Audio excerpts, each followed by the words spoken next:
Well, recovery is a good word, like you're recovering your irrecoverable debt. The idea of recovery is, let's assume in 5 years ago you had a receivables of whatsoever amount. Of that amount, 5,000 you said bad debt, irrecoverable, recover.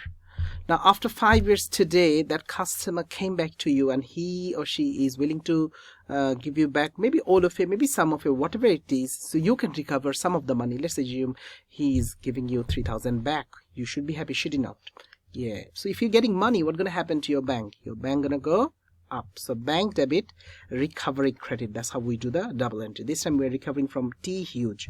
We went bankrupt maybe before. Let's see the situation. T Huge is a former trade receivables or pressure packaging, balance 25, written off irrecoverable 21, and 23 is today. So wish to pay the amount back, which is a good thing, by check. So our bank going up debit, a recovery account is credit, and the recovery goes into the income statement. This 25 goes into the income statement as an income, just like this. After gross profit you add as an income, so it makes your bank debt up and your profit up.